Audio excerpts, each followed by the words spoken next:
Hola, bienvenidos. Hoy vamos a hablar de Susana Tenen. ¿Cómo conocimos a esta poeta? En mi caso, como que fue un nombre que siempre tuve como presente, ¿no? Como que de repente trabajar a ciertas poetas argentinas o ciertas autoras, ¿no? También no necesariamente de poesía, implicaba que surja este nombre, pero nunca me había puesto quizá a realmente hacer una lectura detenida o más analítica de sus poemas, más que leer alguno que otro. O, bueno, obviamente, como vamos a ver en el último poema que vamos a tratar, que es Porque grita esa mujer, como figura, digamos, más política que se reivindicó con este canto en las marchas. Pero más allá de eso, como les decimos siempre, siento que quedó, quizá, como veremos, fuera, ¿no? De lo que es el canon. Sí, yo la conocía desde el colegio, que Mm, una profesora de literatura nos dio ¿Por qué grita esa mujer? eh, en un momento en el que estábamos viendo literatura relacionada con la dictadura. ujú. Y pues en la facultad creo que también lo vimos este poema. Si no me equivoco, en teoría de análisis nos daban como un coso de 100 poemas. Y Es dentro de esos 100 verdad. poemas estaba ¿Por qué grita esa mujer? De Susana Tenen. Mm, Así que por mucho tiempo fue el único poema que conocí. Y creo que el año pasado, en un momento, o el anterior, en el taller de escritura que yo hago, nos dieron para leer varias poetas. Y estaba Cristina Peri Rossi y estaba Susana Tenen. Y de Susana Tenen había varios. Y hay uno que a mí me parece muy gracioso, que lo trajimos para leer después. Y cuando leí ese, como que ya nunca me lo olvidé. ujú. Entonces, de ahí como que fue seguir leyendo cosas de Susana Tenen porque me pareció muy, como muy diferente. Tiene una cosa muy Sí, distinta. Lo mismo que Cristina Peri Rossi, ¿no? Cuando lo leí ahí fue exacto, como, che, esto está muy bueno. Entonces, exacto. a partir de ahí seguí ahondando. Ujú. Así que bueno, veremos qué sucede con esta poeta.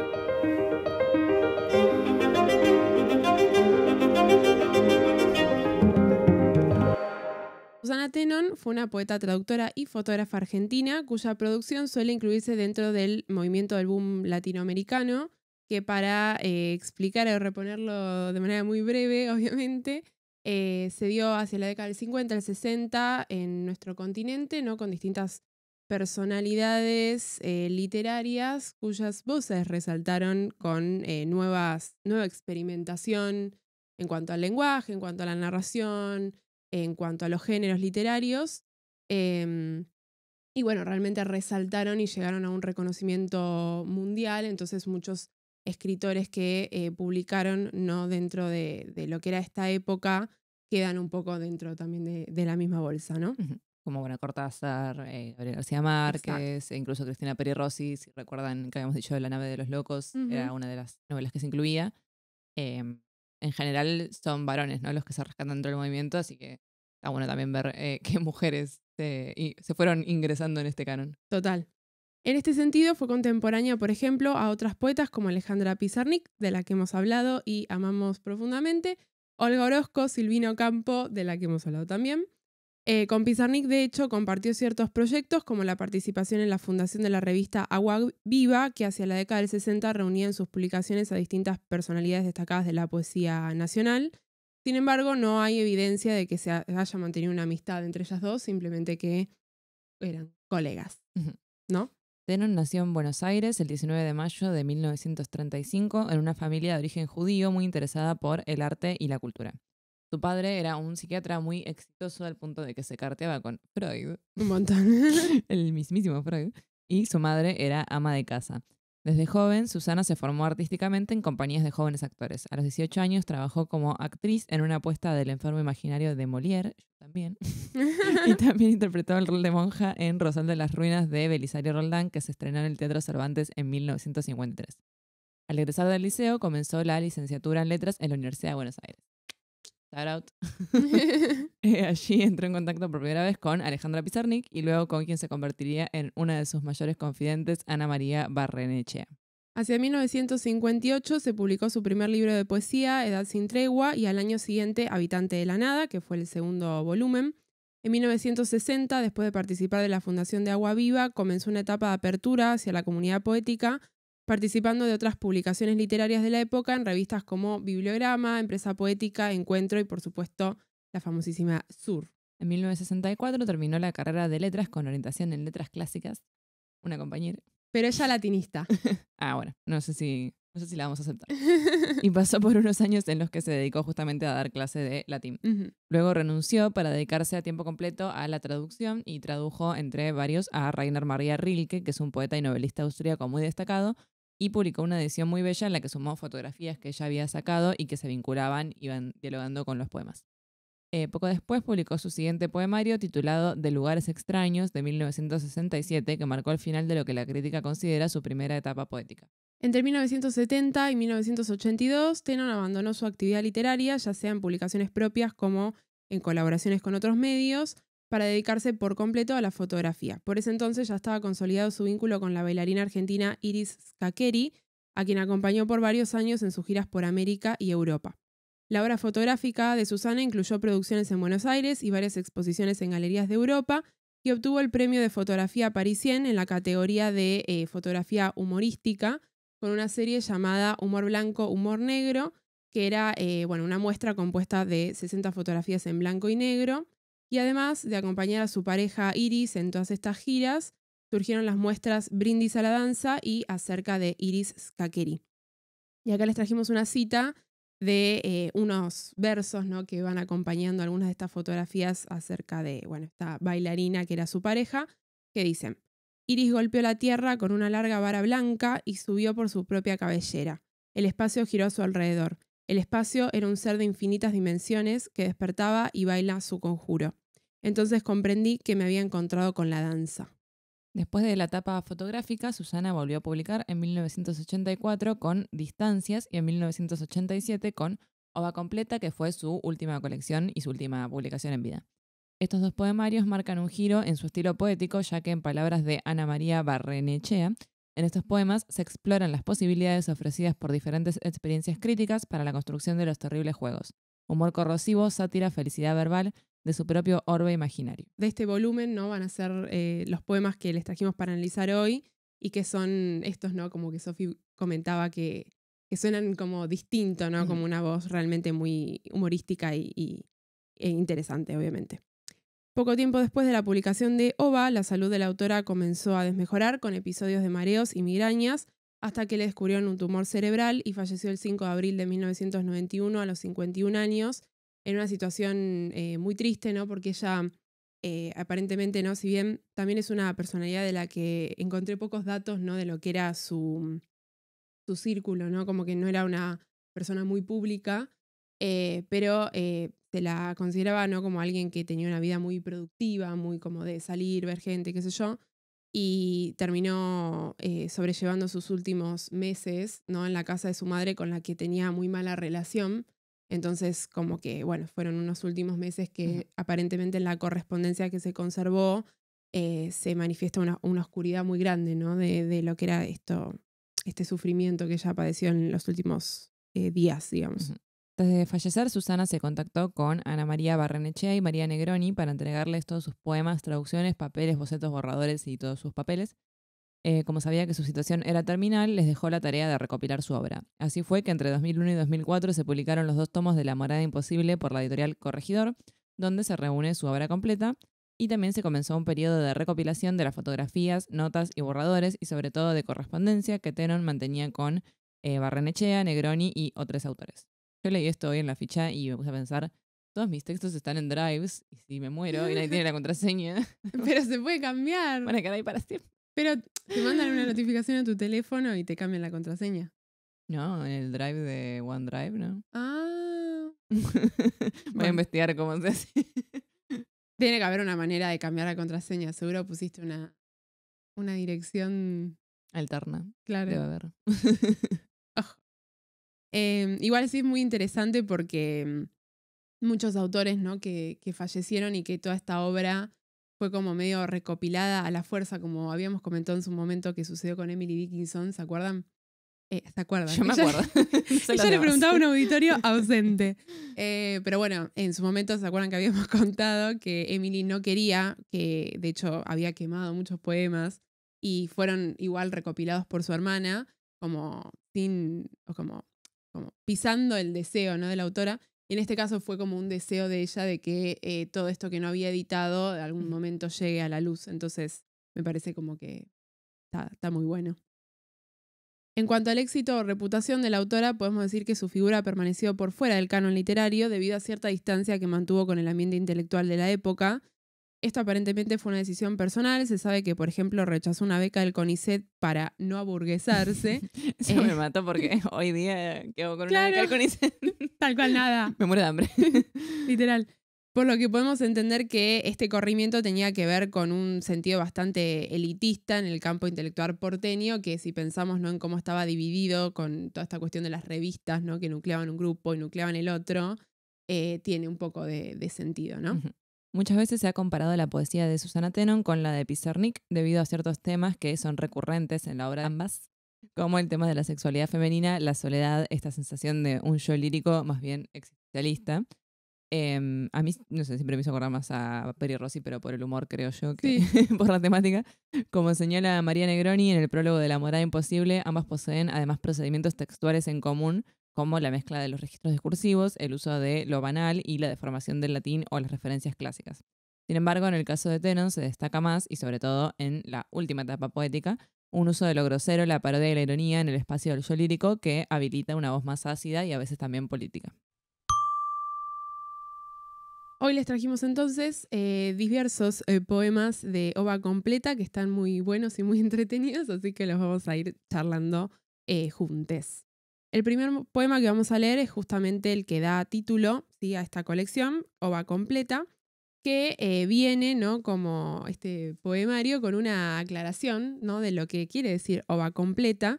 Si escucharon nuestro capítulo anterior sobre la novela Pechos y Huevos, quizá ahí tuvieron un spoiler, pero ova quiere decir huevos en latín, con lo cual ova completa sería literalmente como decir huevos llenos, ¿no? Que en español rioplatense es una expresión bastante cotidiana, como meter en los huevos llenos es harto. Estoy hasta los cojones. Exactamente, ahí tienen el peninsular.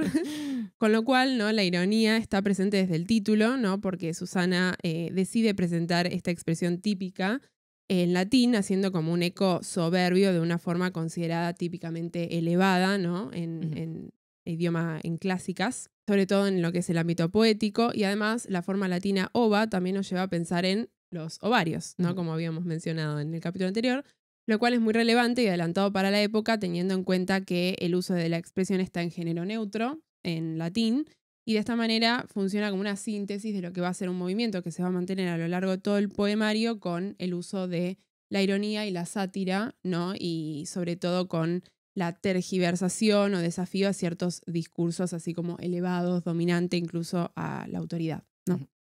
Sí, en este caso, este poema que se titula Ova Completa es muy gracioso como va deformando el lenguaje, pero al mismo tiempo realmente trata de una violación el poema, entonces es como que aborda un tema bastante difícil de tratar en un poema desde un lugar muy como muy corrido, ¿no? Como que no lo agarra ni por el lado de hablar sobre el tema desde su subjetividad, sino como bueno, vamos a analizar esto, pero después al final el análisis se termina como deformando todo. Exactamente.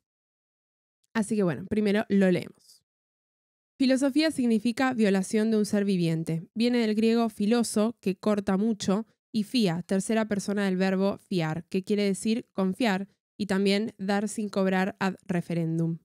Ejercen esta actividad los llamados friends, o cofradía de los sonrientes. Los fiadores, desde luego, los que de veras tienen la manija y los que creen tenerla, en la descomunal mezquita de Oj Alá, una vez consumada la filosofía, se hacen presentes por orden de aparición. La taquería, el comisario, el juez de la causa, el forense, el abogado de oficio, el reportero gráfico, el secreto de sumario, Max Scheller, una familia vecina, un psiquiatra, dos guardias, ya adentro hay uno que perdió entre ambas gambas, un sacerdote, un indiferente, un sádico, un calcomaníaco de Racing, un ejemplar del Erasmo ilustrado para niños. Ya más, ya viene adentro el recuerdo de una frase famosa, el olvido de esa frase famosa al que sigue el olvido de todo lo famoso, y lo que no lo es salvo tu culo. Filosofía significa violación de un ser viviente. Cuando tu pena es condenada 26 años después, retoma su ejercicio o te lo ejercen. Épique. Y pone acá nota al pie, ova, sustantivo plural neutro latino, literalmente huevos. Completa, participio pasivo, plural, neutro, latino en concordancia con huevos. Literalmente colmados. Variantes posibles, rellenos, repletos, rebosantes, henchidos. De esta manera, bueno, es un poema que decidimos como presentarlo, ¿no? Para quizás no analizarlo porque tenemos muchas referencias que quizá tendríamos que reponer y perdemos como en la complejidad, pero no queríamos dejar de leerlo para tener un pantallazo y porque además obviamente es el que da título al poemario, pero es en un movimiento que se va replicando, ¿no? Y me parece que, o sea, yo cuando lo leí me quedé como, che, qué difícil esto desmembrarlo y al mismo tiempo entiendo de alguna manera, ¿no? Desde lo que es el ámbito intelectual, por ejemplo, de nuestra facultad, como les comentamos siempre, por qué no se la trata a ella, ¿no? Ujú. Porque dentro de lo que es burlarse de lo elevado, me parece que cuesta mucho en una materia, por ejemplo, reponer todas estas referencias. Como que quizá tendría que ser un seminario donde ya, De Susana Tena. claro, los chicos estén como un poquito más Filosos. Claro, filosos, sí, porque si no es como confundido. Entonces, el primer poema que trajimos pertenece a esta colección de Ova Completa, se titula La Antología. Tú eres la gran poetisa, Susana, etc. Mucho gusto, me llamo Petrona Smith Jones. Soy profesora adjunta de la Universidad de Poughkeepsie, que queda un Poughkeepsie al sur de Vancouver, y estoy en la Argentina becada por la Putifar Comisión para hacer una antología de escritoras en vías de desarrollo, desarrolladas y también menopáusicas. Aunque es cosa sabida que sea como fuere, todas las que escribieron y escribirán en Argentina ya pertenecen a la generación del 60, incluso las que están en guardería e inclusísimamente las que están en geriátrico. Pero lo que importa profundamente de tu poesía y alrededores es esa profesión. ¿Cómo se dice? Profusión de íconos e índices. ¿Tú qué opinas del icono? ¿Lo usan todas las mujeres o es también cosa del machismo? Porque tú sabes que en realidad lo que a mí me interesa es no solo que escriban, sino que sean feministas, y si es posible, alcohólicas, y si es posible, anoréxicas, y si es posible, violadas, y si es posible, lesbianas, y si es posible, muy, muy desdichadas. Es una antología democrática, pero por favor no me traigas ni sanas ni independientes. Es excelente. El Poughkeepsie siempre El Poughkeepsie me destruye. No hay nada, o sea, no hay nada más gracioso que este poema.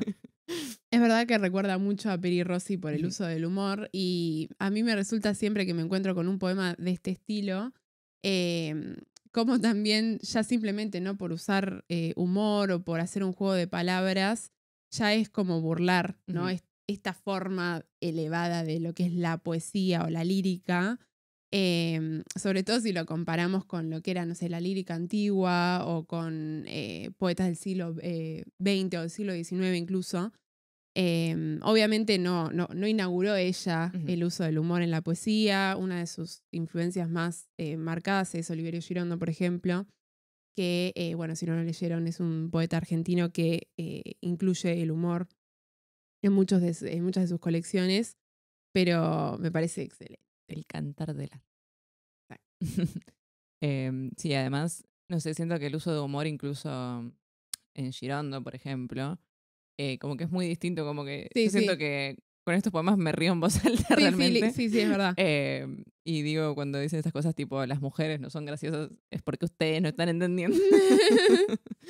Ustedes nunca lo podrán entender. Bueno, entonces, como les decíamos, este poema pertenece a Ova Completa, que es el último poemario que se publica en vida de la autora. Y en este poemario tenemos desde el vamos una relación distinta con el lenguaje que la que se mantenía en la etapa anterior.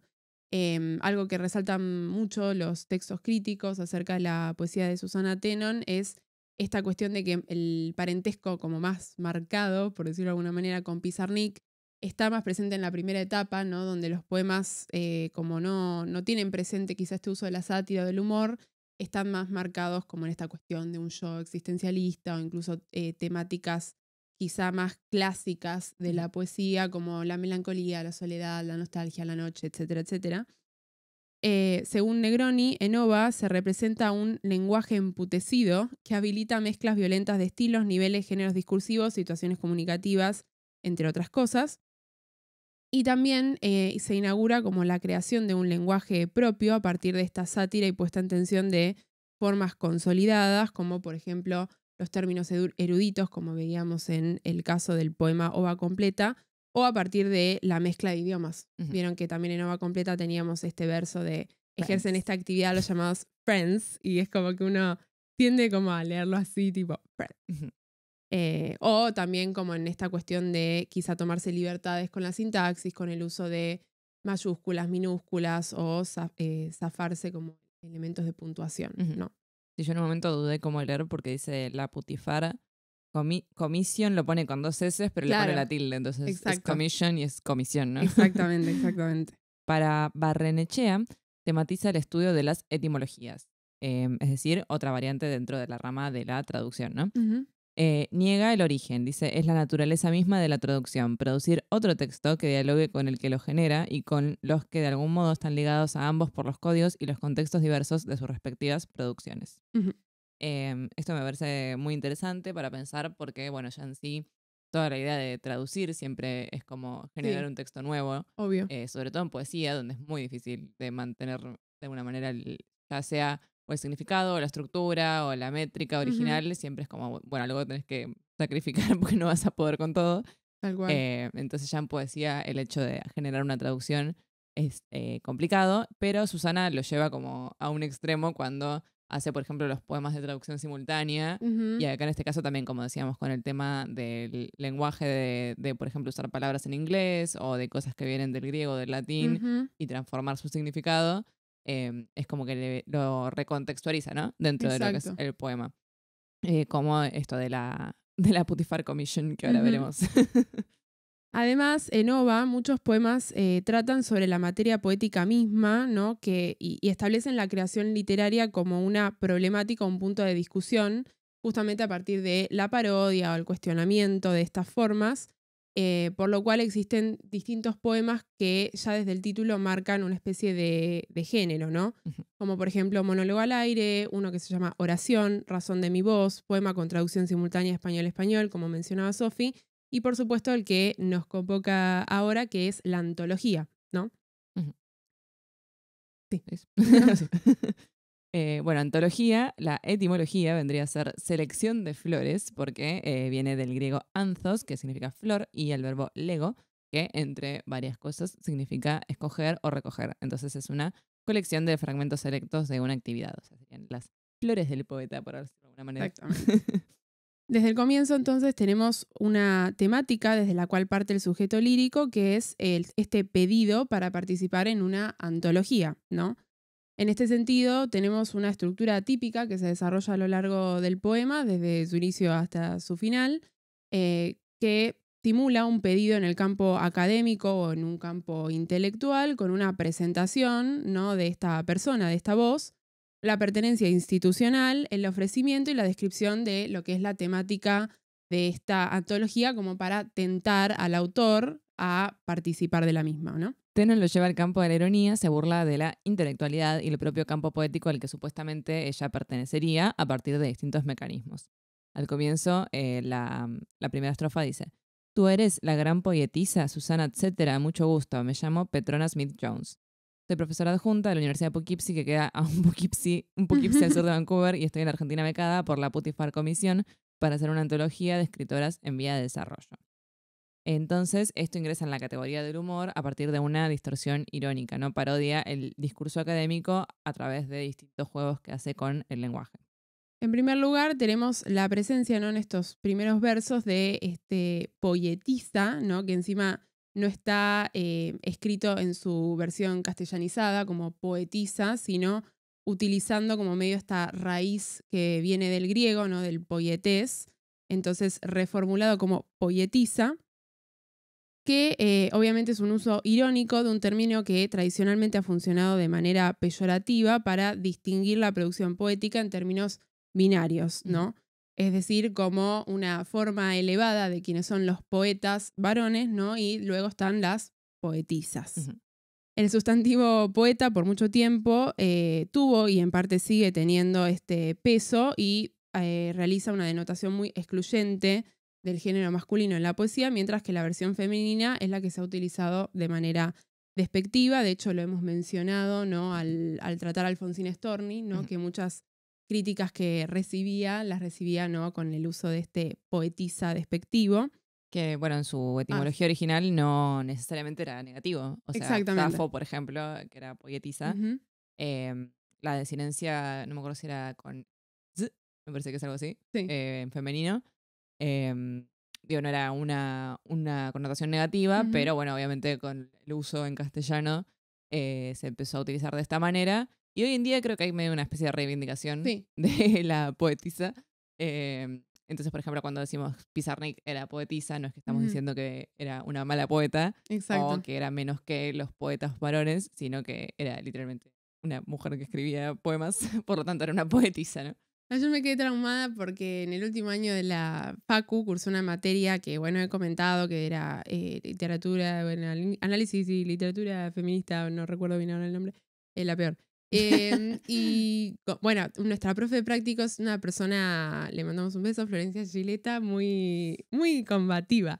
Y bueno, y ella nos retaba, ¿no?, justamente por usar el poetisa y nos decía, ustedes tienen que decirle a las mujeres que escriben poesía poetas y llamarlas por su apellido, porque decía que siempre que Siempre se se dice por el nombre de trata pila. a una mujer en un texto crítico, lo que sea, se la llama por su nombre de pila y a los varones se los llama por su apellido, ¿no? Borges, Cortázar, etcétera, y después decimos Alejandra y tipo, no, no es tu amiga, es Pizarnik, ¿me Yo los entendés? llamo a todos por nombre.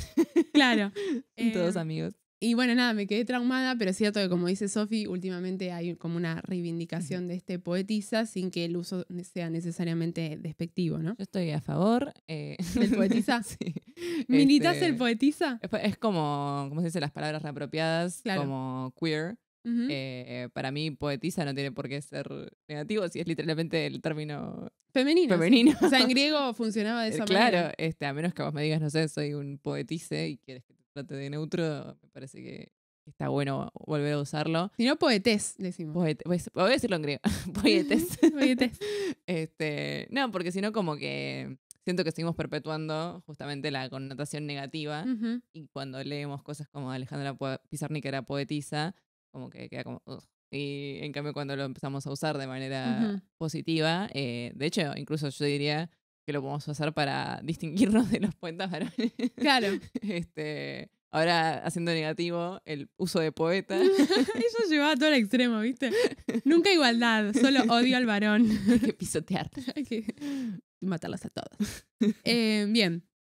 Entonces, estos procedimientos, ¿no?, de exclusión que surgen en el campo intelectual con la figura de la mujer escritora, también se retoman en el poema And So Are You, que justamente hacen eco de la figura de Safo, ¿no? Trajimos acá un fragmentito mini que dice, vos sos poeta, ¿no? O Safo made in Shetland, poetisa, ¿no ves que es mujer?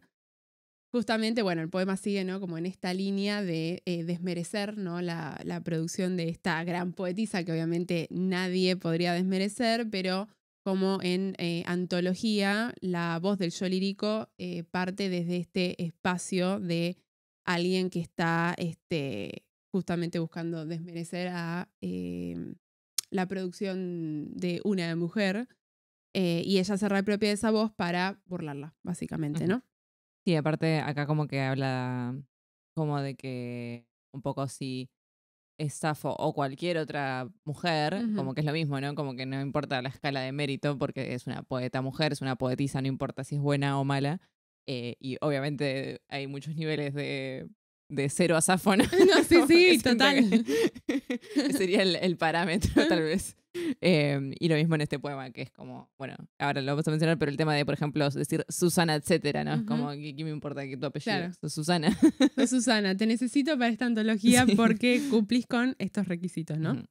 Bueno, justamente, ¿no?, con este uso de Susana, etcétera, que además el etcétera está en mayúscula, como si fuese su apellido, que obviamente no lo es como si esta Petrona, ¿no?, esta académica, estuviera diciendo como, bueno, mira, necesito una mujer para meter en esta colección porque vamos a vender tal cosa o vamos a promover tal cosa, así que no me interesa tu estatus, no me interesa quién sos, solo aceptame o declíname la oferta. Ujú. Y luego tenemos a esta personificación, ¿no?, que es la voz del poema, que es Petrona Smith Jones, con este nombre muy gringa, ¿no? Con este Smith Jones muy anglosajón, por decirlo de alguna manera. Y además me llamó la atención, ¿no?, el uso de Petrona porque no combina para nada, ¿no?, con el apellido, lo cual hace que la voz parezca como medio caricaturizada, ¿no?, como un nombre un poquito rari. Pero además Petrona no es una variante del nombre Petra, que quiere decir pedra. Pedra. Es una variante del nombre Petra que quiere decir piedra, con lo cual ya le da al nombre un peso, justamente, ¿no? Como que es una infumable. Sí, además a mí me recordó como a Doña Petrona, Ujú. que si no saben era una autora de libros de cocina. Entonces, como esta figura muy de mujer maternal, doméstica, tipo la matriarca del hogar, Sí, sí. me imaginé como Julia Child por alguna razón, a Petrona Smith Jones. Pero Tremendo. como esa idea medio como de una señora así muy aseñorada, Ujú. que viene ahí como a ordenar las cosas acá en Latinoamérica. Tal cual. Y justamente dice que viene de la Universidad de Poughkeepsie, que me dio mucha gracia porque es la típica de que te tiran, se hizo un estudio en la Universidad de Sí, sí. Massachusetts. Tal cual. Ella tipo, yo vengo de la Universidad de Poughkeepsie. Y aparte, Poughkeepsie, en la época de Teno no creo, pero ahora es muy conocida la ciudad Sí. por un asesino en serie, Sí, que es sí. el asesino de Poughkeepsie. Entonces, como que ahora tiene todavía más tétrico, ¿no?, el Ujú. lugar. Y bueno, y ahí tira la de que queda un Poughkeepsie al sur de Vancouver. Excelente. O sea, Me retiro. top comedia, peak comedy. Es buenísima.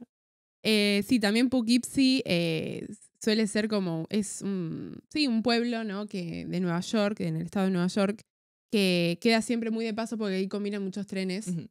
Pero es como decir un lugar en el medio de la nada que para lo único que sirve es para que pare el tren y combines con otros trenes para irte a otros lugares de Estados Unidos. Entonces como que llama la atención porque no sé si hay una universidad o no hay, pero definitivamente no es una universidad relevante, ¿no? Y luego tenemos esto de la Putifar Comisión o Commission, que como decía Sofía está escrito con las doble S como en inglés, pero tiene el tilde.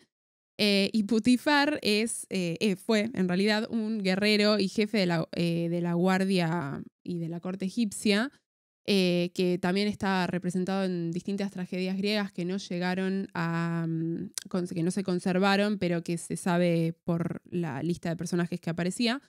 Pero está como en función de dar una vibe de comisión exótica, ¿no? Ujú. Que se ocupa de antologías o de autoras que no son tradicionales, no son occidentales, son las latinoamericanas, ¿no? Las raras. Ujú.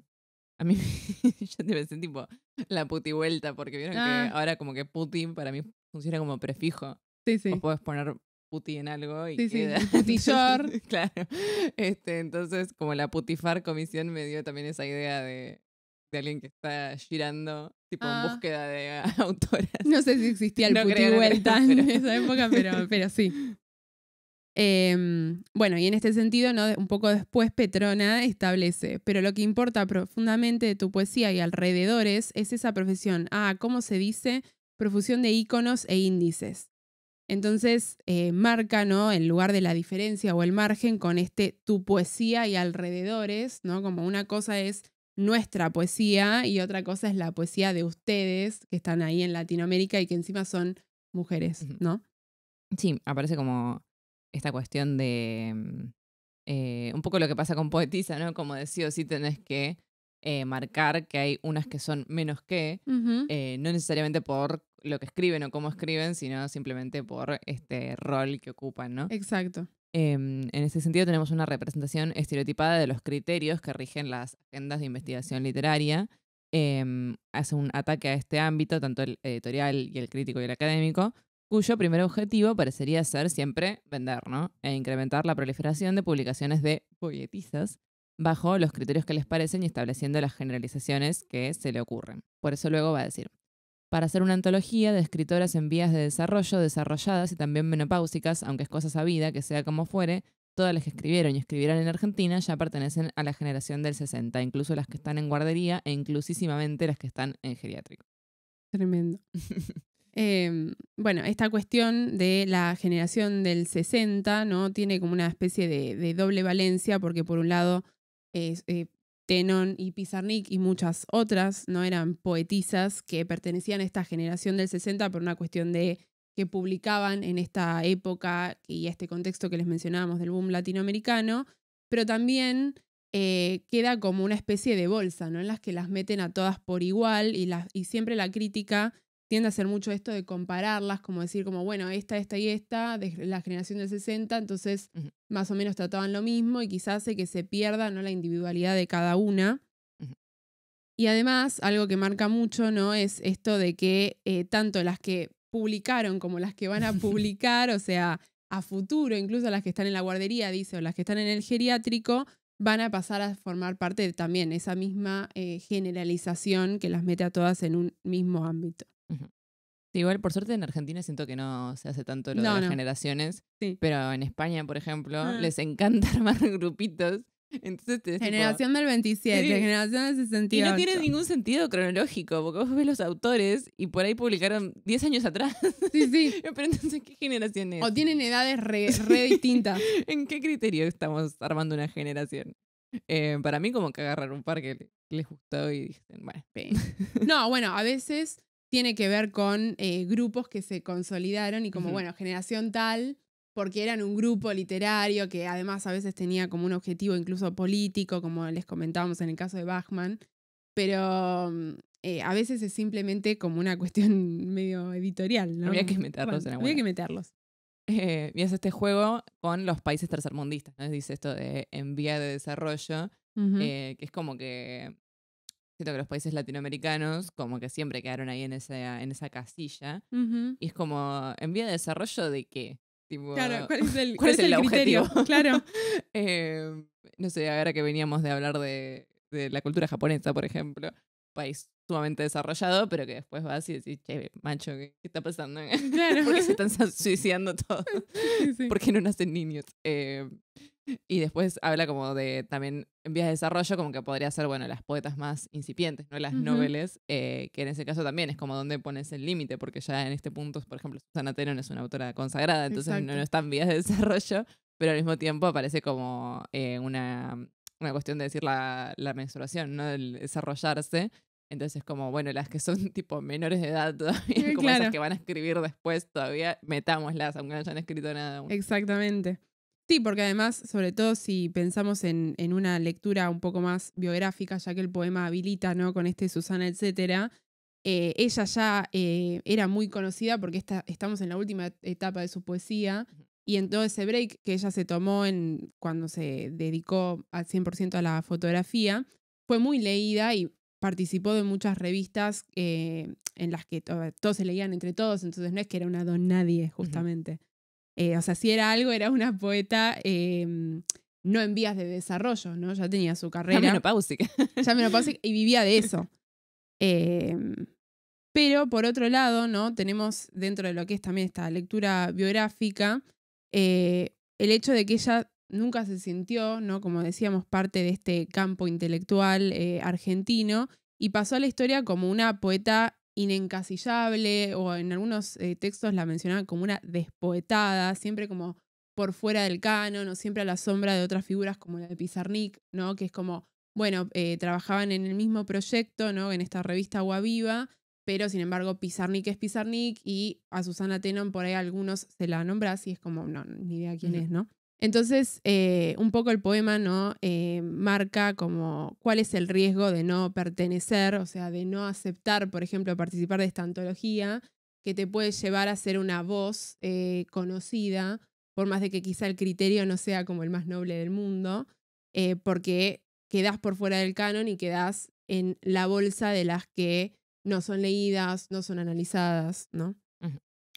Sí, y bueno, también retoma la cuestión de lo políticamente correcto, ¿no? Es decir, que implica ser una autora, una poeta latinoamericana. ¿Se valora una producción realmente por su contenido artístico o solo porque es exótico? Lo que hoy diríamos inclusión forzada. Inclusión forzada. Sí, o sea, pasa mucho, ¿no? También de como de rescatar siempre lo más trágico, justamente. Y supongo que para los yanquis lo que se les ocurre lo más trágico puede ser latinoamericano, ¿no? Claro, ¿qué es lo peor que te puede pasar en esta vida? Nacer en Latinoamérica. Tremendo. Tragic. Ay, ella, iconic. Bien. Luego continuamos, ¿no? En el poema dice, ¿tú qué opinas del icono? ¿Lo usan todas las mujeres o es también cosa del machismo? Y aparece esta cuestión del ícono, ¿no? Esta pregunta como medio intelectualoide, como en términos muy generales, porque uno dice como, ¿qué ícono? ¿No? O sea, antes ya se había mencionado, ¿no? Esta profusión de íconos e índices, que en realidad son términos lingüísticos, que si retomamos la dicotomía de Peirce, No. Word flashbacks, bueno, los íconos son los signos que establecen una relación existencial de semejanza con respecto a la realidad que representan, como por ejemplo, vos tenés un emoji de una manito así, y bueno, yo te hago así, y es el emoji y la manito así. Me encanta porque la persona que escucha esto de Spotify no entiende nada. Yo describo. Brenda hace un pulgar para arriba y dice que el pulgar es el emoji. Exactamente. Y los índices son los signos que establecen una relación afectada en cuanto al objeto que denotan. Como por ejemplo, vos ves un agujero de una bala en una pared y interpretás, acá hubo un disparo, ¿no? A mí siempre me queda el del humo. Ah, del humo. Sí, también está el de las huellitas. El de la huella. Del perrito. Era muy western la ejemplificación, Sí, ¿no? Porque sí. había humo, huellas, balas. Nunca ¿Dónde te... estoy? Claro. Y bueno, ¿no? Entonces se hace esta pregunta, ¿no? Que retoma estos conceptos, un poco Lizzie Tagliani, ¿no? De mencionar conceptos, pero no explicar y nunca retomar qué son. Porque ¿cuál sería el ícono que usan todas las mujeres y por qué eso sería cosa del machismo, ¿no? Como que son preguntas que se tiran al aire, pero sin que esta voz les dé demasiada importancia, o incluso que espera una respuesta, ¿no? Porque si pensamos que el poema es todo un monólogo de esta voz sin darle la oportunidad a Susana, etcétera, que responda. Y es muy pregunta de estudiante que quiere Sí, quedar sí. bien en un bar y te tira Sí, sí. esa. Y vos En tipo, este poema hay una profusión de íconos e índices muy interesante, que según la tricotomía de Peirce. si partimos de la base, que la dicotomía de Pierce. Exactamente. Sí, tal cual. O sea, como que al final no dijo nada, no preguntó Ujú. nada y tampoco la poetisa podría responder al respecto, ¿no? Porque, ¿qué Exacto. te estás preguntando? Luego el poema sigue. Porque tú sabes que en realidad lo que a mí me interesa es no solo que escriban, sino que sean feministas y si es posible alcohólicas, y si es posible anoréxicas, y si es posible violadas, y si es posible lesbianas, y si es posible muy, muy desdichadas. Está buenísimo. Sí. Empieza con esto de lo que a mí me interesa, como, o sea, yo que voy a armar la antología porque estoy designada por la Puttifar Commission, Exacto. tiene como toda la autoridad, ¿no? Ujú. Para hacer el criterio de selección y de este canon, ¿no? Que se va armando. Ujú. Y establece como un montón de grupos que le interesan, que todos tienen como alguna marca así muy estereotípica. Y todas son mujeres con algún elemento que las deja en una condición marginal, ¿no? Ya sea por una creencia o experiencia personal, como podría ser el ser feminista o la condición de ser alcohólica.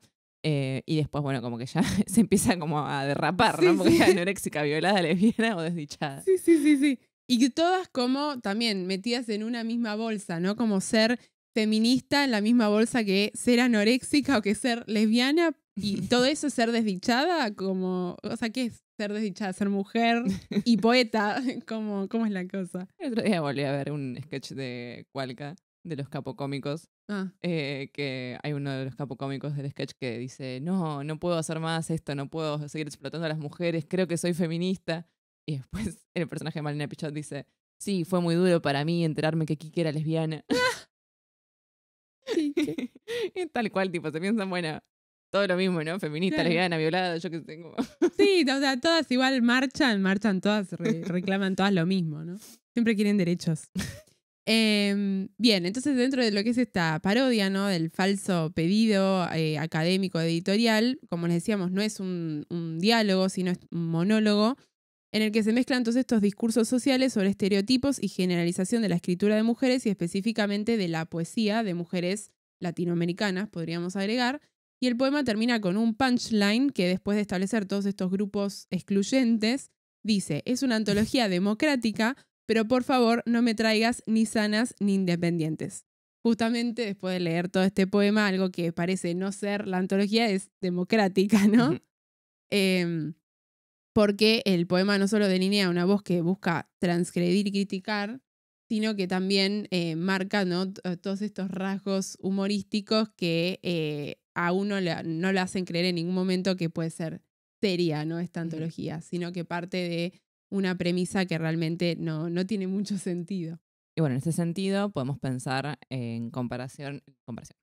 Podemos pensar en comparar a esta voz que se construye aquí con la voz que construía, por ejemplo, Storni con las crónicas de Tao Lao, Ujú. que es una voz que buscaba transgredir y criticar, pero no solo eso, sino que también proponía un contramodelo, ¿no? Que habría como otra posibilidad, y ahí es donde yace la esencia de la parodia, en esto de decir sanas e independientes, ¿no? Es como, bueno, ahí finalmente tal vez es donde se encontraría la propia Susana, etcétera, Claro. en esto de decir, bueno, no soy todas esas, ese delineamiento de cosas que vos me estás diciendo, Ujú. en esto de decir aparte sobre todo independientes, me parece que es como bastante significativo, justamente porque Susana Tenon, como decíamos, nunca se adhirió tal vez a Ujú. algún grupito o canon estético. Exacto. Desde la ironía, entonces, también se critica un esquema patriarcal que domina en el ámbito literario y que encierra a todas las poetas mujeres o poetisas, si queremos reivindicar, en una serie de clichés o estereotipos ante los cuales valen por ser eso que son, ¿no? Exóticas o feministas o lesbianas, que eso es algo que últimamente con lo que fue quizá el boom, ¿no? En este siglo del empoderamiento y demás, surgieron un montón de como notas periodísticas, ¿no? Colecciones que se armaron de poesía de mujeres, autoras mujeres, y como que siempre tiene como esa doble valencia, como la idea es como sí publicar para que se lean más y para que esas voces lleguen y que antes no llegaban, pero también es como todos seguimos Ujú. separando, Sí. ¿no? Si yo pensaba en Fleabag, vieron que la madrina Ujú. tiene como una obsesión con juntar gente dañada de Ay, alguna sí, manera. sí. Y está la escena de la boda que dice, este es mi amigo sordomudo, esta es mi amiga lesbiana. Como, todos Literal, tienen que tener su adjetivo. literal, literal. Ella no puede tener amigos No, no, no. solo porque son amigos. Y el cura, tipo, este es mi cura católico. Sí, es verdad. Bien, entonces se genera, ¿no? Este juego de tensión que, como les decíamos, marca constantemente en el poema esta idea de margen y centro, de pertenecer o no pertenecer, estar en la antología o no aceptar los términos de la antología, con esta posibilidad que abre el final, como si ya no fuera suficientemente problemático el hecho de simplemente escribir, publicar y ser leída, que pareciera que como mujer no hay que ganarse un lugar o reclamar un lugar a partir de algo que una posee, que nunca puede ser solo escribir, ¿no? Como que tiene que ser otra cosa más que se sume. Que sos latinoamericana, o que sos lesbiana, o que sos lo que sea. Vegana. La voz femenina, entonces, inevitablemente se inserta en un paradigma dual que la obliga a construirse desde este lugar asignado, y nuevamente retomamos a la famosa de Josefina Lundberg con su artículo Las tretas del débil, y cómo también el poema tematiza un poco esto desde que el lugar, desde el lugar asignado uno pueda establecer ciertas estrategias que permitan producir desde un lugar de poder cosas nuevas que desafíen a la autoridad o al discurso dominante. Pero bueno, todo esto se lleva a cabo a partir de distintas estrategias de humor también, lo cual me parece una manera muy saludable de enfrentar algo que podría ser de otra manera triste o incluso una situación que dé bronca, ¿no? Ujú. No sabemos si está inspirado el poema en...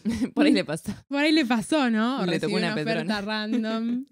Que yo siento que hoy en día le debe pasar como a muchas autoras, ¿no? De recibir mails random Ujú. así. We're Y looking for... we're looking for a Latin American poet.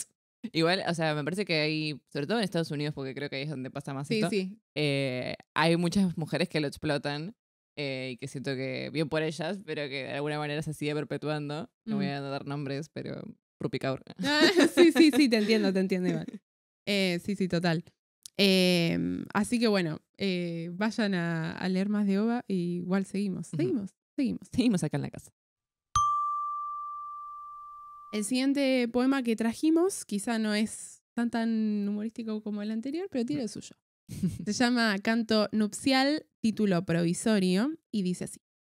Me he casado, me he dado el sí, un sí que tardó años en llegar, años de sufrimientos indecibles, de llorar con la lluvia, de encerrarme en la pieza, porque yo, el gran amor de mi existencia, no me llamaba, no me escribía, no me visitaba, y a veces, cuando juntaba yo el coraje de llamarme para decirme, hola, ¿estoy bien?, yo me hacía negar, llegué incluso a escribirme en una lista de clavos a los que no quería conectarme, porque daban la lata, porque me perseguían, porque me acorralaban, porque me reventaban. Al final, ni disimulaba yo cuando yo me requería.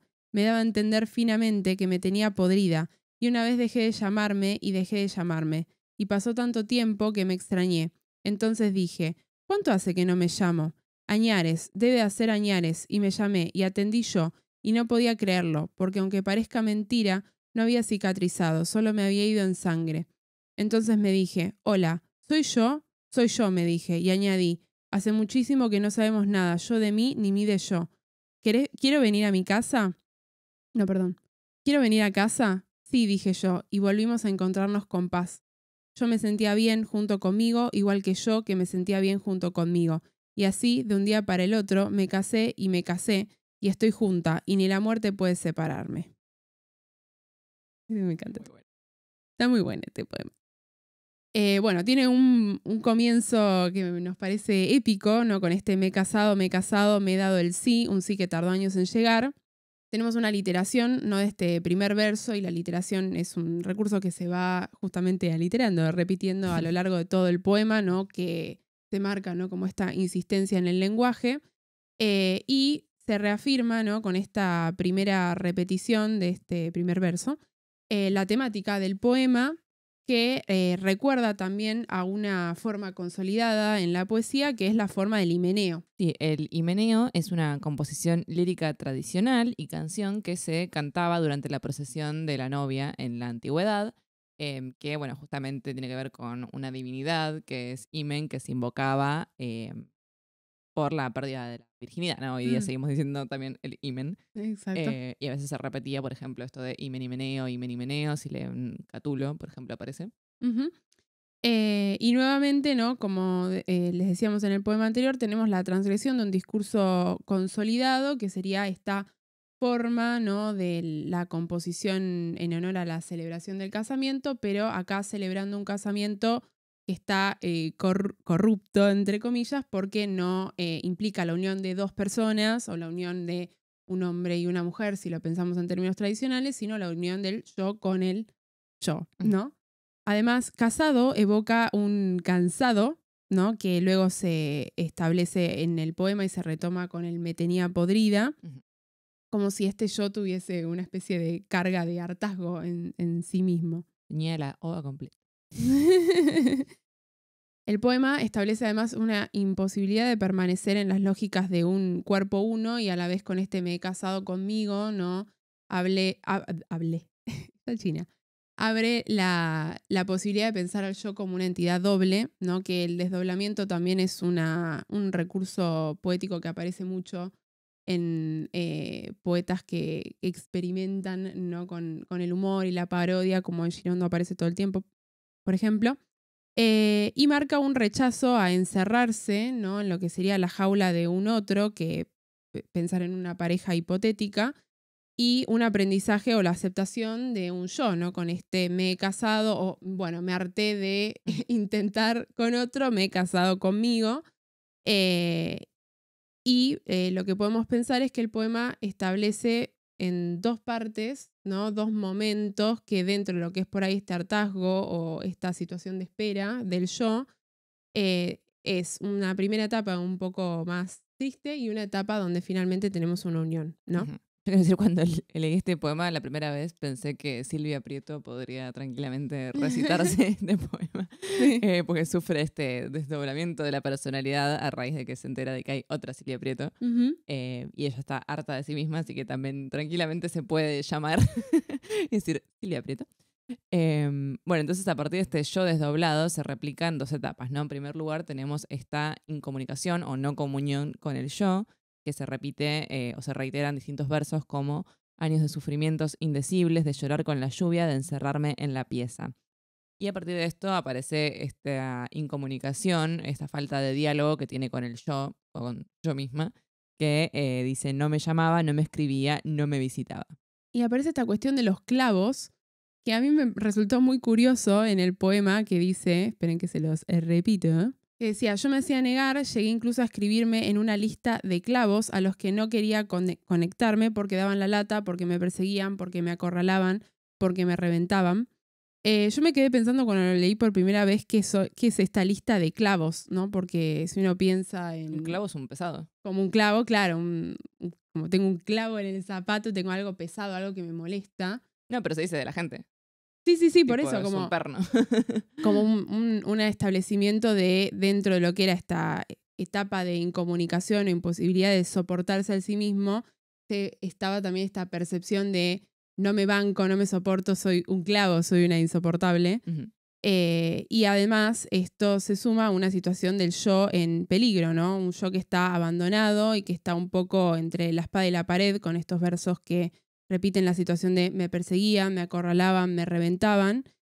Y marca que en esta situación, ¿no? De incomunicación o de un reconocerse en hartazgo y cansado de sí mismo, al mismo tiempo este yo está como contra los demás, ¿no? Como que solo se tiene así, pero no se soporta así, ¿no? Ujú.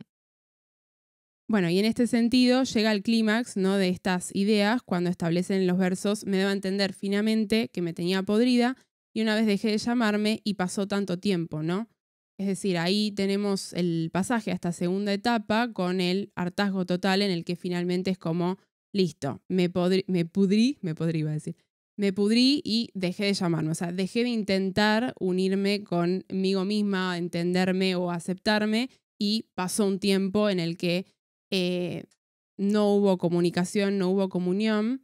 Y esta cuestión, ¿no? de que pase un tiempo, de que haya un salto entre una etapa y la otra, también se va marcando en el poema con todos los espacios en blanco Ujú. que hay, que quizá en la lectura no son difíciles de replicar, pero tenemos, ¿no? Como un choclo de versos y de repente versos más espaciados que van marcando como si fuera este pasaje de tiempo en el que se supone este yo hace un trabajo sobre el sí mismo, ¿no? Ujú.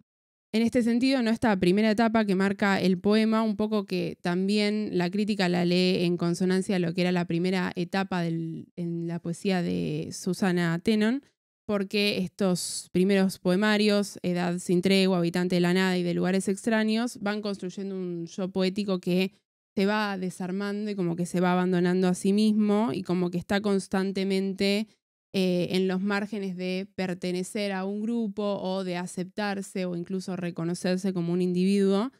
Y entonces el pasaje a la segunda etapa de aceptación y comunión sería esta parte de distancias y ova completa donde el yo toma como el coraje de crear como este mundo nuevo a partir de el humor, por ejemplo, ¿no? O la Ujú. experimentación con un lenguaje un poco más jugado, ¿no? Sí, entonces en el poema se marca una segunda etapa, que es luego de la separación, el extrañarse o el extrañamiento y la comunión, es decir, el volver a unirse con una yo misma. Ujú. Tiene un doble valor. Por un lado dice, me extrañé, entonces dije, cuánto hace que no me llamo? Porque aunque parezca mentira, no había cicatrizado, solo me había ido en sangre. Entonces me dije, hola, ¿soy yo? Justamente el me extrañé, ¿no? Es Ujú. como decir, bueno, me extraño a alguien con un objeto directo, sería el anhelar, el Ujú. ansiar a alguien, pero también podría ser me extrañé de mí misma, Claro, como claro, como me enrarecí, digamos. exactamente. Me resulté rara. Y bueno, acá en este pasaje justamente es como que se debate, dice esto de que no había cicatrizado, solo me había ido en sangre, es como que no es tan tajante esta separación que ella había considerado en un comienzo, ¿no? Porque Ujú. si hubiera cicatrizado ya no habría posibilidad de regreso y en cambio solo me había ido en sangre, parecería como que se le fue un poco de ella, pero ya vuelve. Ya vuelve. Vuelve a recuperarse y a establecer la comunicación con este hola, soy yo. Hace muchísimo que no sabemos nada yo de mí ni mí de yo, que me pareció una forma fabulosa, ¿no? de construir el verso. Y que bueno, nuevamente ¿no? establece esta cuestión del desmembramiento que se pone en evidencia con la sintaxis, ¿no? En los poemas. Y marca, ¿no? esta reconquista del yo con una especie de invitación, ¿no? que abre el espacio de la comunicación con esta llamada que va a terminar en una invitación y luego una comunión, ¿no? Un casamiento, justamente como se anunciaba al principio, cuando dice quiero venir a casa, sí, dije yo, y volvimos a encontrarnos en paz, con paz. Y está esta cuestión de la paz, ¿no? Que marca una especie de espacio por fuera de los preceptos sociales y culturales, como un intento, ¿no? de trascender esta lógica de la jaula, ¿no? como decíamos al principio, y descontracturar un poco el orden de cosas que tiene que ver con, dentro de lo que es la lógica de las uniones, un montón de preceptos que se van estipulando como lo normal, ¿no? El quiero venir a casa es buenísimo. Sí, sí. Y pensaba con esto de volvimos a encontrarnos con Mm. paz, lo pone abajo, ¿no? Como Sí, salto de línea. Ujú. Y en un momento como que pensé si no era como una especie de persona, pero después digo que estaba en minúscula, entonces no Ujú. era la paz mayúscula, sino paz. Pero me parece que añade esto de que esté como en otro lugar, porque tal vez hay como una expectativa de que volver a encontrarse va a seguir siendo problemático, ¿no? Como que nunca vas a llegar a esa conciliación. Ujú. Y esta introducción de un tercero, que es la paz, es como que habilita, bueno, ya hay como otra dinámica. Y pensaba también, bueno, en esta cuestión de las mujeres que están solas y de que muchas veces como que se retrata como algo triste, como la típica de la señora que adopta un montón de gatos, pero acá, bueno, es una persona que está sola, que está consigo misma y que está con paz, ¿no? O sea, que Ujú. no necesita ni de otra persona, ni de un Gato. tipo, ni de su pareja, ni de un gato, ¿no? Exacto. Entonces, finalmente, ¿no? Después de esta invitación, ¿no? y de este encuentro con la paz y ausencia de otra persona que tenga que formar parte de esta lógica, tenemos la comunión final cuando dice yo me sentía bien junto conmigo, igual que yo que me sentía bien junto conmigo, y así de un día para el otro me casé y estoy junta y ni la muerte puede separarme. Tiene este punchline, ¿no? Con este y ni la muerte puede separarme, que obviamente hace eco a el discurso, ¿no? que se establece en una unión matrimonial. Em, y marca como una especie de superioridad, ¿no? Me pareció a mí, en lo que es esta unión con el yo, porque justamente lo que establece el dicho, ¿no? Cuando sucede una celebración de matrimonio es hasta que la muerte los separe. Y el yo no puede separarse, ¿no? Ujú. Justamente ni siquiera la muerte puede separar al yo, ¿no? Como que uno nace solo y muere solo. Entonces la comunión con el yo es importante porque la única persona que va a estar con vos a lo largo de toda tu vida y en todo momento sos vos mismo, ¿no? Ujú. Y me hizo acordar a este mito, ¿no? que se retoma en el banquete de Platón y que lo hemos mencionado varias veces, de que las personas nacen juntas y después se separan, entonces están toda la vida queriendo como unirse. Y el final del poema retomaría que en realidad no es necesario esperar a ese otro, a esa otra unión para estar completo, sino que simplemente con la autopercepción de que el yo es suficiente, es realmente suficiente, Ujú. ¿no? Como que dentro de lo que era cómo empezaba el poema, ¿no? Con toda esta situación un poco triste de no comunión, de extrañamiento luego, había un final feliz entre el yo y el yo, justamente. Ujú. Sí, pensaba también en esto que habíamos visto en el episodio anterior con lo que decía Kawakami, acerca de cómo el cuerpo parece otro, pero es también uno. Ujú. Y como a veces uno siente también ese extrañamiento del cuerpo, ¿no? Como que parece que tu mente es una cosa y vos sos otra, o viceversa, o que vos sos esto, vos sos tu cuerpo y tu mente está en otro lado. Y siento que todos hemos experimentado en algún momento como esta disociación y esto de ni la muerte puede separarme es como un recordatorio de que está todo junto, ¿no? O sea, Ujú. si te mueres el cuerpo, se te muere tu mente o tu alma, como Exacto. quieras llamarlo, y viceversa, o sea, si te muere la mente, se te va a morir el cuerpo. Ujú. Entonces lo de ni la muerte puede separarme me parece que es un gran, como un gran ensamble de todo lo que te compone como un uno, ¿no? Ujú, totalmente. Así que, bueno, nos gustó mucho este poema. Y por último, tenemos el primer poema que abre Ova Completa, que es este que les mencionábamos, que, bueno, Sofi se lo dieron en el colegio, bien Ujú. por esa profe. Nora López. Muy bien. Y que se ha retomado, ¿no? en muchas marchas, sobre todo por la legalización del aborto en Argentina o las marchas del 8M, que es ¿Por qué grita esa mujer? Así que lo vamos a leer y lo vamos a comentar un poquito. Ujú. ¿Por qué grita esa mujer? ¿Por qué grita? ¿Por qué grita esa mujer? Andás a ver, esa mujer. ¿Por qué grita? Andás a ver. Mira qué flores bonitas. ¿Por qué grita? Jacintos, margaritas. ¿Por qué? ¿Por qué qué? ¿Por qué grita esa mujer? ¿Y esa mujer? ¿Y esa mujer? Vaya a saber. Estará loca esa mujer. Mira, mira los espejitos. ¿Será por su corcel? Andás a ver. ¿Y dónde viste la palabra corcel? Es un secreto. Esa mujer. ¿Por qué grita? Mira las margaritas, la mujer, espejitos, pajaritas, que no cantan. ¿Por qué grita? Que no vuelan. ¿Por qué grita? Que no estorban. Y la mujer, y esa mujer, y estaba loca mujer, ya no grita. ¿Te acordás de esa mujer? Tremendo. Sí, en principio el poema era muy leído en relación a la última dictadura militar. Ujú. Justamente en Argentina se dio el movimiento de madres y abuelas de Plaza de Mayo, que era en inicios eran mujeres, justamente madres y abuelas de personas desaparecidas, Ujú. que se reunían en Plaza de Mayo para protestar y reclamar al gobierno que aparecieran sus seres que habían desaparecido, o incluso para que les dijeran algo, o sea, si estaban Exacto. vivos o muertos, ¿no? Porque justamente lo que ocurrió durante esta última dictadura fue que desaparecían, en muchas comillas, a la gente, no decían su paradero, si los tenían en un centro de detención, si estaban siendo torturados, si habían sido asesinados.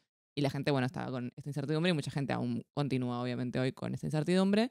Y lo que hacían las mujeres era caminar en la plaza porque, no me recuerdo exactamente cómo era, pero había una especie de ley de que no podías como reunirte, pero si vos estabas caminando no contaba como una Exacto. reunión, entonces podían por lo menos como girar alrededor de la Plaza de Mayo.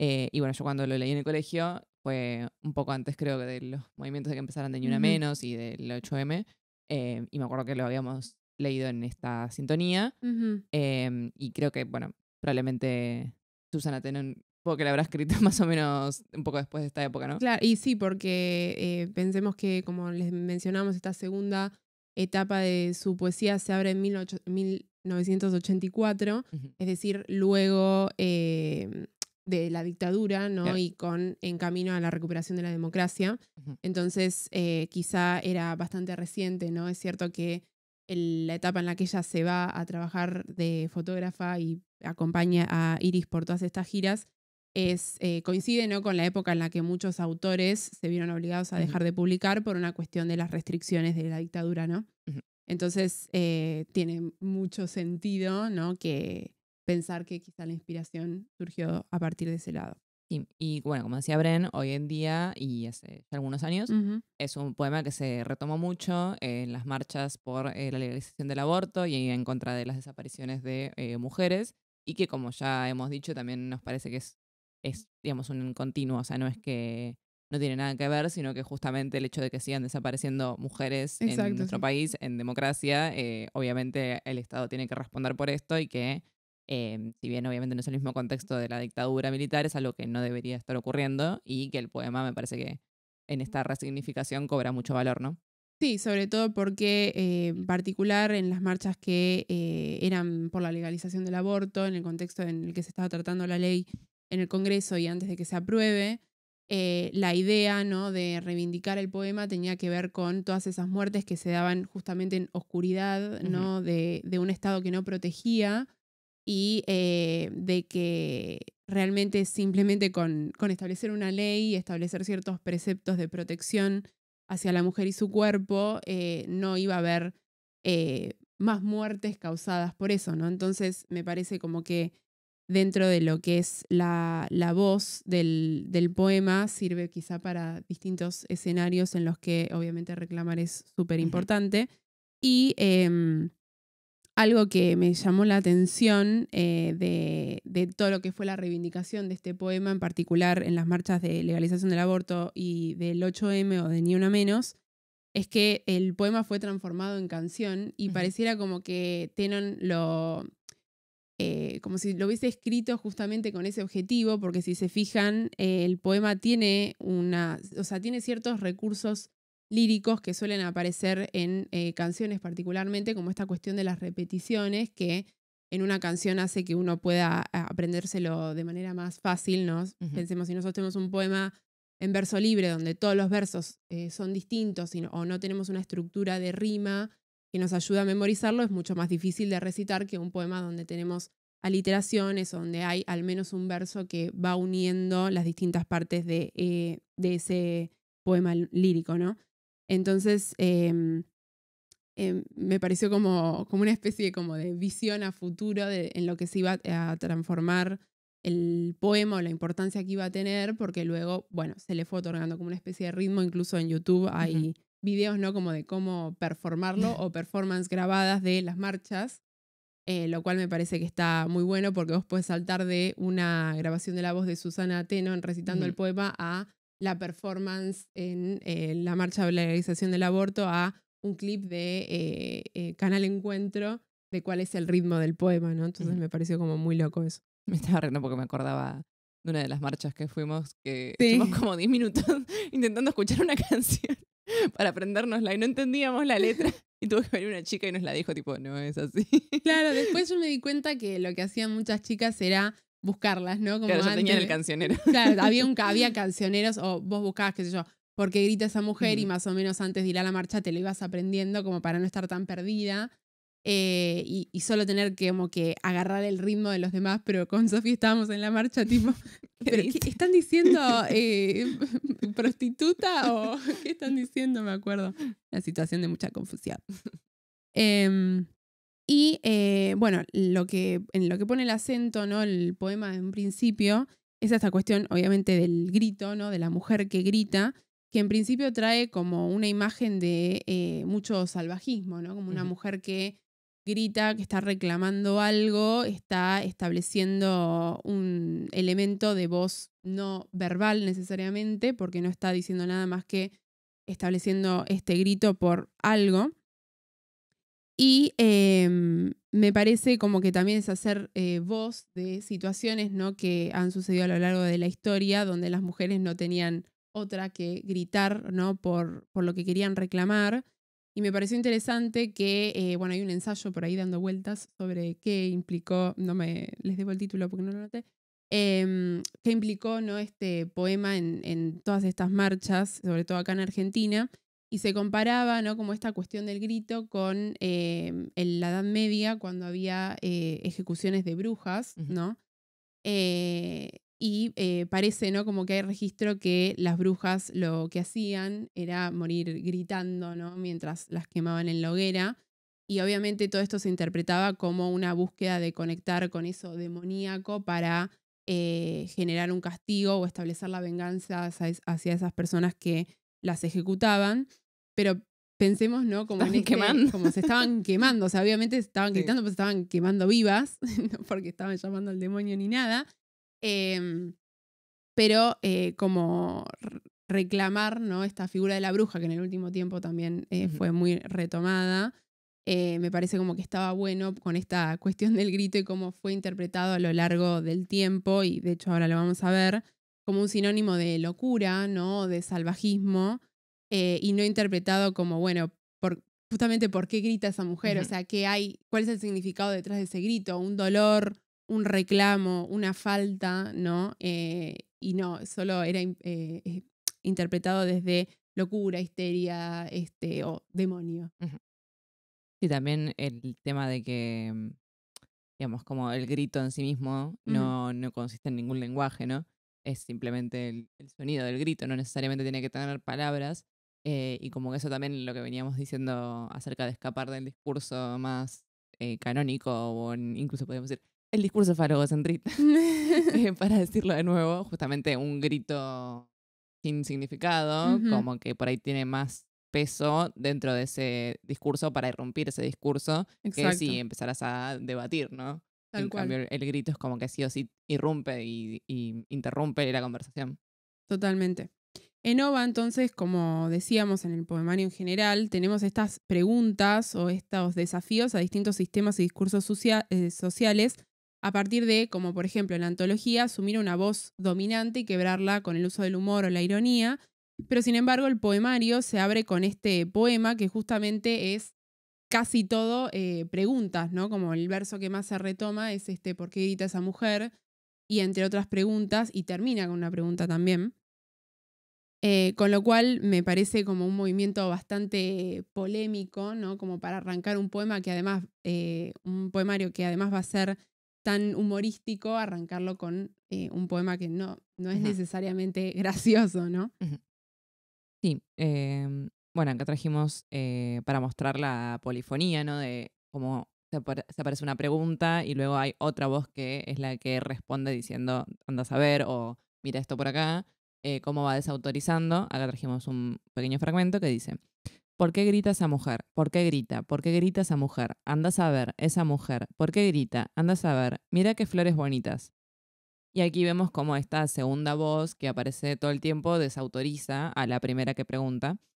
Sin embargo, la pregunta se repite anafóricamente, ¿no? Es decir, eh, anáfora sería la repetición de la primera parte, es de este por qué y por qué grita. Ujú. El lugar desde el que la mujer grita es una posibilidad de desafiar el orden establecido, sin importar el silenciamiento o la desautorización que este grito reciba. Es decir, que si la pregunta es insistente es porque el grito es insistente, ¿no? O sea, si la persona sigue preguntando por qué grita esa mujer, por qué grita esa mujer, es porque la mujer sigue ahí gritando. Exacto. Y el grito se convierte en agencia. Llega un momento en el que ya no se pueden hacer los boludos y tienen que eventualmente contestar la pregunta de por qué grita esa mujer. Exactamente. Cada vez que la segunda voz desautoriza, además, lo hace a partir de elementos como muy superficiales que parecen estar extraídos como de un mundo de cuento de hadas, como de la demencia misma, ¿no? Ujú. Fíjense que como en el fragmentito que leía Sophie, se mencionan distintas flores, jacintos, margaritas, esta cuestión del espejito, que encima son todos como diminutivos, Ujú. como que quiere adjudicar ese grito a otro lugar o volver a encerrarlo en un espacio donde no moleste o llamar la atención sobre cosas que no tienen importancia en lo que es la respuesta a esa pregunta, ¿no? Como que si no funciona decir andás a ver, que es como no responder nada o no darle entidad a esa pregunta, intenta llevar la atención hacia otro lado que no tiene que ver absolutamente en nada con lo que es la pregunta o el origen de ese grito, sobre todo si pensamos que la pregunta ¿por qué grita a esa mujer? Incluye un demostrativo que parecía ser bastante deíctico, ¿no? Como Esa. decíamos, Ujú. si esa mujer está ahí gritando, es algo que, ¿por qué lo ignorarías, no? O sea, ¿por Ujú. qué lo desautorizarías? Sí, sobre todo esta cosa que mencionabas de los elementos, el del espejo, es como que siempre me quedó resonando, porque, bueno, por ejemplo, se decía mucho lo de los espejitos de colores, ¿no? Cuando se hablaba de los conquistadores españoles que venían a matar a Ujú, los nativos y a robarles las cosas que ellas consideraban preciosas como, bueno, los metales preciosos. Y les mostraban, por ejemplo, espejos, ¿no? Porque era algo que nunca habían visto y era como para engatusarlos. Entonces ujú, eso de mirar el espejito es como si te muestro una boludez, como que te vas a distraer. exacto. Y son todas cosas también asociadas con lo femenino, ¿no? El tema de las flores o el Ujú, espejo como más de la vanidad y del maquillaje. Creo que en un momento dice lo del corcel. ujú, Em, Como otras cosas del universo femenino, como diciendo, bueno, sí, pero las mujeres, si les mostrás acá dos boludeces rosas, se van a olvidar, ¿no? exacto. Y encasillarlas de nuevo en este espacio más doméstico y más Ujú, relegado a las cosas lindas que no importan y no a lo que verdaderamente importa, que es este grito. exacto. Dentro de lo que son las repeticiones, además, en un momento el poema abre la posibilidad de que sea más de una mujer, quizá, porque se repite la pregunta, y esa mujer, y nuevamente pareciera, ¿no? Como si este yo lírico que está preguntando estuviese señalando como, bueno, por un lado esa mujer y por el otro esa mujer, como, ¿por qué están Ujú. gritando? Tenemos, obviamente, luego la adjudicación del grito, como les decíamos, hacia el espacio de la locura, como asumiendo algo que en realidad no está comprobado, ¿no? Como les decíamos esto de las brujas, o sea, se decía como listo, gritan porque están invocando al demonio como una especie de manotazo ahogado en el momento de la ejecución, pero en realidad la razón del grito era la más lógica del mundo, como que te estén quemando, ¿no? En una hoguera.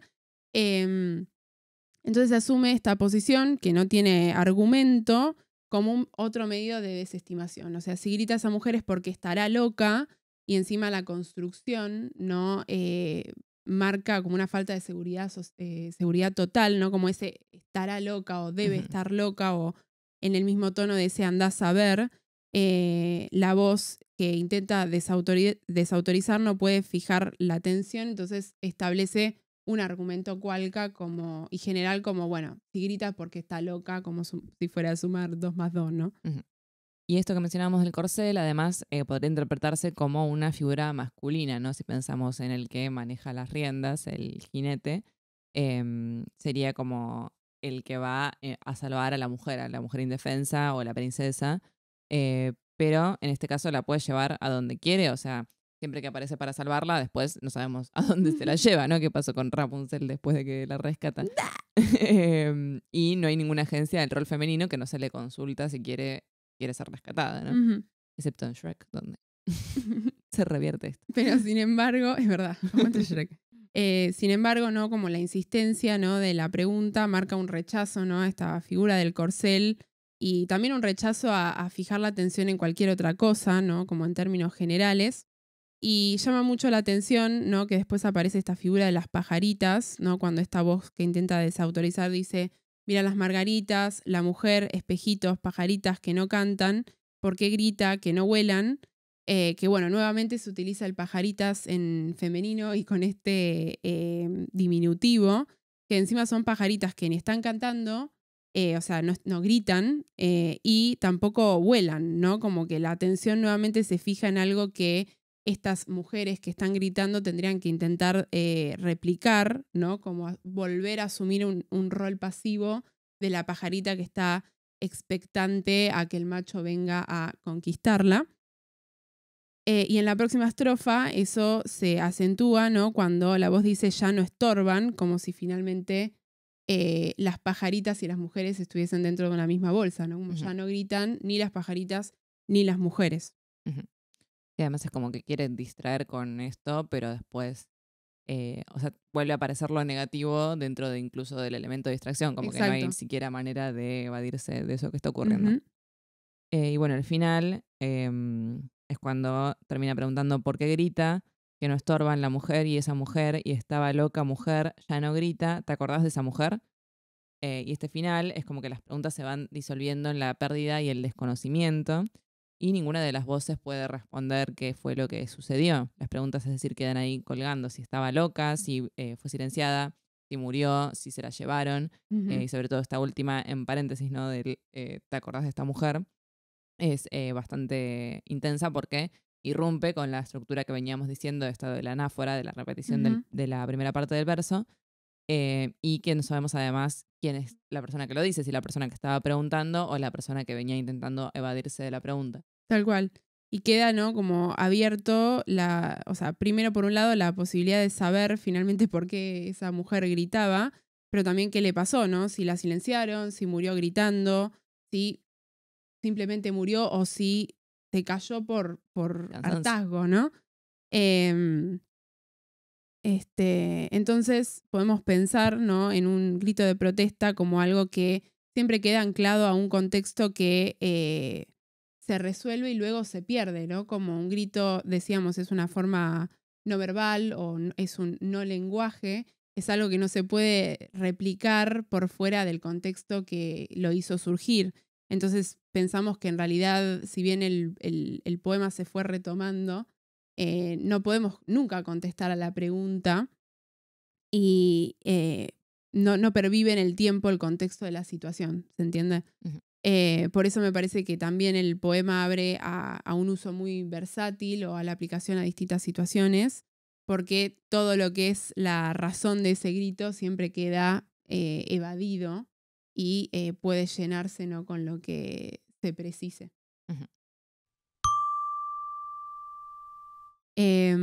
Así que bueno, como medio de abrir hilo podemos preguntar qué les parece o si han leído así a otro poeta que retome desde el humor alguna posición de tensión o intente desafiar, digamos, algún discurso o simplemente utilice el humor en la poesía, que me parece ya un movimiento bastante desafiante de por sí, ¿no?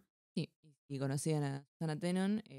No quería dejar de decir que este poema, ¿Por qué grita esta mujer? ¿Por qué grita esa mujer? Está escrito en las paredes de Puan. Es verdad. Así que siempre nosotras que pasamos lo vemos y lo recordamos. Creo que por algunos debe ser bastante conocida por estos movimientos y creo que por otros bastante está en la oscuridad. Sí. Así que estaría bueno saber si conocían algún otro poema tal vez de ella o si se los dieron en el colegio o en la facultad, o si está en la oscuridad total de Susana Tenon, y si está así, vayan a leerla. Vayan a leerla. La promocionamos desde este podcast.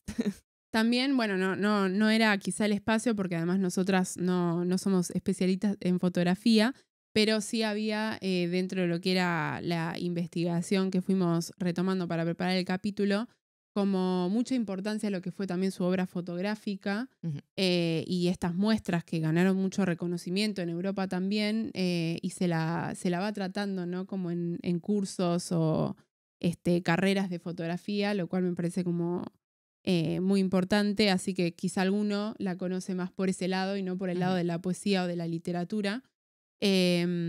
Así que, bueno, dejen en los comentarios qué les Me da pareció. mucha envidia esos artistas multifacéticos. Ay, sí. Yo no puedo ¿Todo hacer bien nada. tenés que hacer? Porque ellos pueden hacer todo. Sí, encima ganó premios literarios, ganó premios de fotografía, o Aparte sea, como, me cansé de escribir, hoy voy a ser fotógrafa.